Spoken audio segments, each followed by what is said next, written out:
Elvis Webnong. I'm the Executive Director of the Organization for Gender, Civic Engagement and Youth Development. I am actually the project administrator for our current project to promote food security in Cameroon for a sustainable livelihood. And our community that we have identified to carry out this project with is the Wovia community. But before I get into the details of the project, we need to understand that in Cameroon, agriculture actually employs 70% of our population, and it contributes to between 35 to 45% of our GDP. So with that, you can imagine the place that agriculture has in the growth of our nation. And in Cameroon, the problem of food shortage is really worse because here we have, in the region where we are, we have the Anglophone crisis that has caused a lot of people to be internally displaced. So Limbe, which is like a safe zone, really harbors a lot of these internally displaced people. So in Limbe, we had a population of about close to 200,000 people, but now it is more than 300,000 in terms of the population in Limbe. So the population density has increased, making it difficult. There's a lot of weight that is being placed on the resources, especially food, that was available to everyone cheap. It is becoming more and more challenging because there are a lot of people in the city and they require food to survive. And we also have the COVID that caused the lockdown, of course, globally, where we had a lot of people being locked down at home, and food supply was poor at the time. And after the crisis, we have not recovered, and a lot of countries also globally have not recovered. So based on that, we said we should carry out this project, which we know that we would, through this, we are using arts. Through this, we'll be able to use arts because they say a picture speaks 1,000 words. Through this arts project, we'll be able to educate the people on ways that they can do at their level to be able to increase food production, but also to be able to know areas where they can have access to food at a cheaper rate. For example, most of these communities, in the case of Cameroon, and in most rural areas, they have the farm market. At the farm market, goods are being sold at a cheaper price. So it's good for them to know where these farm markets are located, but also they need to know where key market points where they sell things at a cheaper rate. So this whole thing, this whole project, we are going to be able to, it's going to be an eye-opener to these villagers. Of course, a couple of them know where these points are located, but not everybody. This project will make it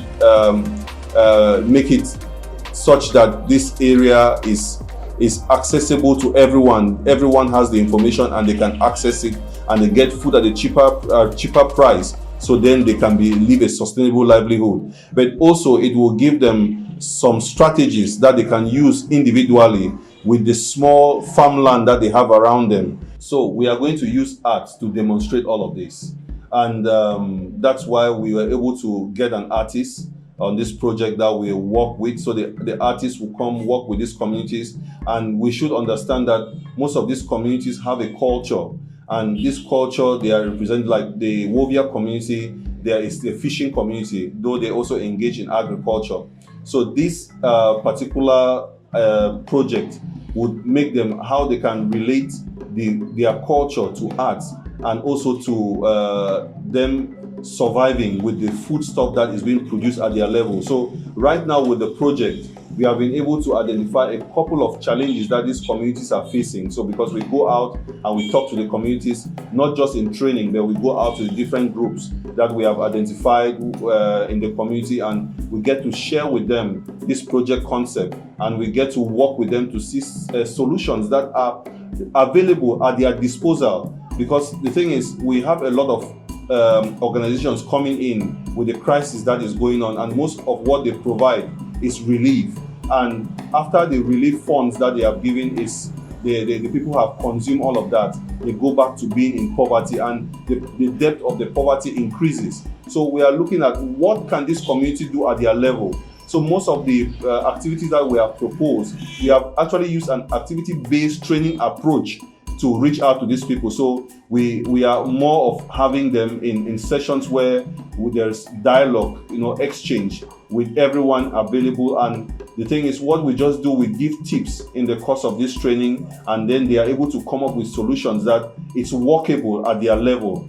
And then we are certain that with those solutions, they are able to use them and really follow them up, and we'll be able to solve the problem of food shortages in their area, in their village. You look at the picture and then you put down what you don't understand from that picture.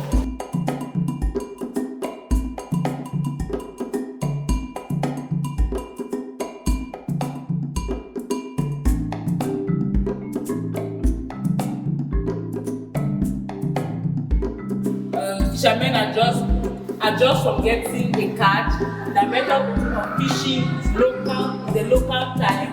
That is using a stick boat and hand. Alright, thank you very much. Many hands are eating the same plate. It signifies food shortage in our community.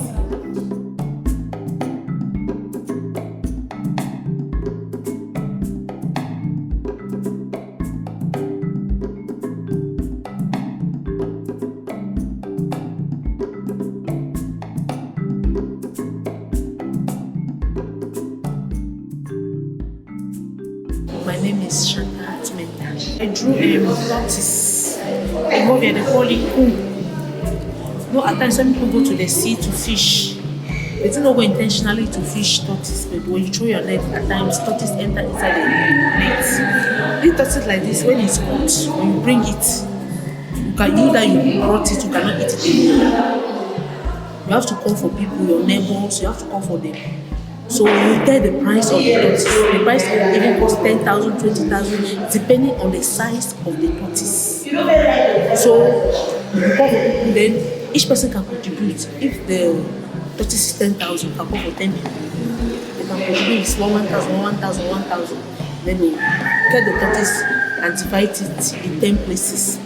Then when you bring it to the house, you cannot eat it alone. When you cook it, you have to give it to your family members. You have to give it to your neighbors to eat. Because this tortoise like that, you catch it, can never eat it alone. If you eat it alone, your neighbors can eat it very much. Because it's a meat that people consider it very important and very vital in food. They use it to cook pepper soup. They use it to cook banga soup. My name is Faithful Frank. When we were little kids, whenever a whale is being brought to the village by elders, it will be a very big feast, great celebration in the village, because that whale is considered as a gift from the gods, from our ancestors. So whenever it comes, it is a celebration. So, and actually, whenever it comes, they will share it among, our villages consist of 3 families. They will share it among those 3 families. And there are some vital parts that will go to the elders and the chief. And the whole village will be, in fact, there will be enough to eat for a very long time in the village for that meat.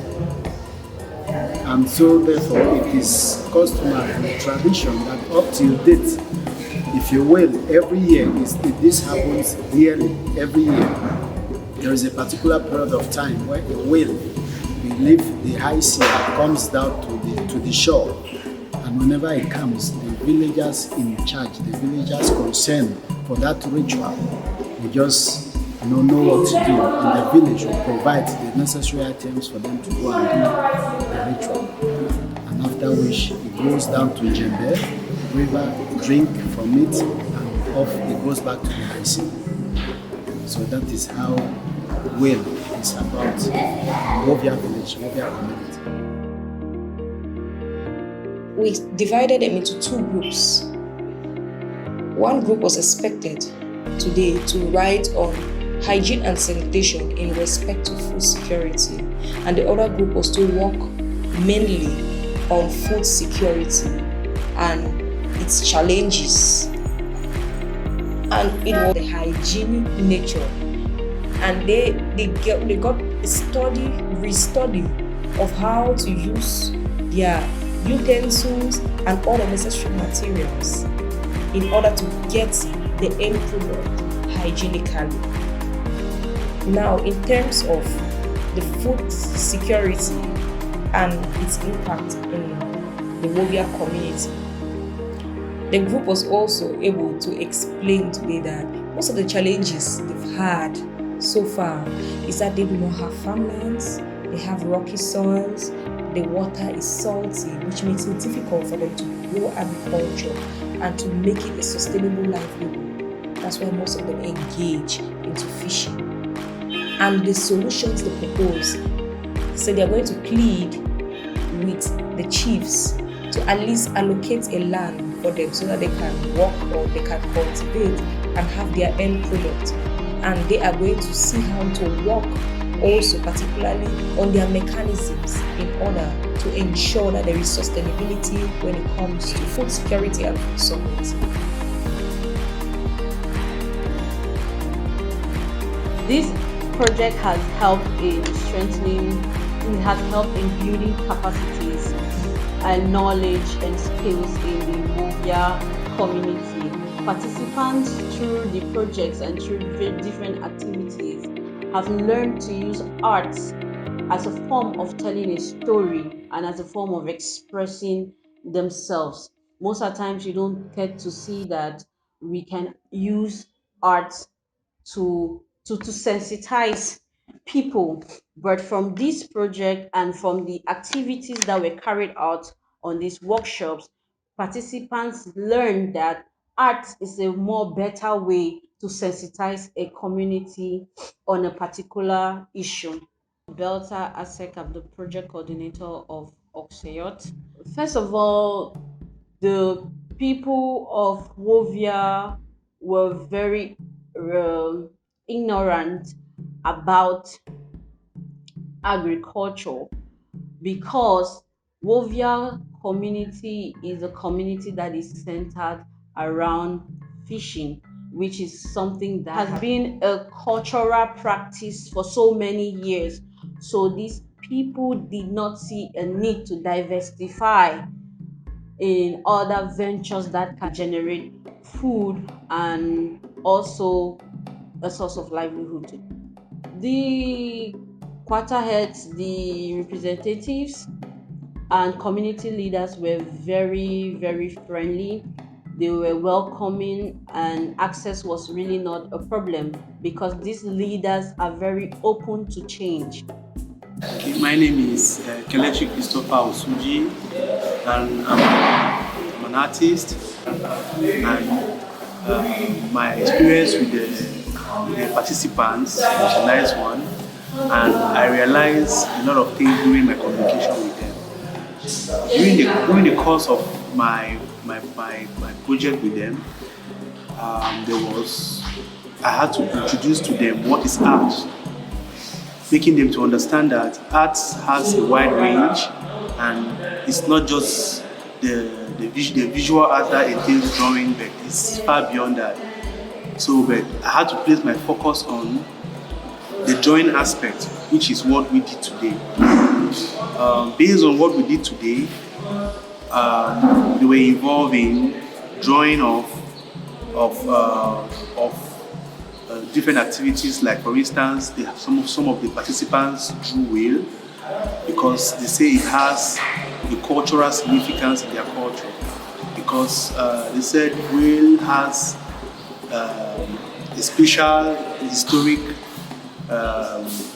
story in their culture. That's why they don't usually kill it, but temporarily, if it dies along the coastal region, they are the ones. They call the community, and the community come close and they share some stories about the way before eating it.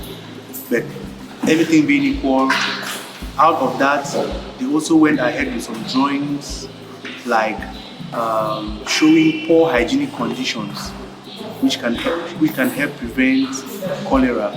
So both negative and positive aspects were being expressed. For instance, along this coastal region of Wovia, hygiene is being minimized. For instance, somebody might be cooking very close to where there is a toilet, of which there is high risk of food poisoning. They had to show somebody cooking close to a toilet, which is not good. So the sensitization there is for the others to know that this kind of lifestyle is not good. So others had to express the idea of farming on stony area and others farming on area that has a fertile soil, while others had to express doing farming where it's congested and where it's free. So all these were ideas that I had to guide them so that they can know how they can produce food more better.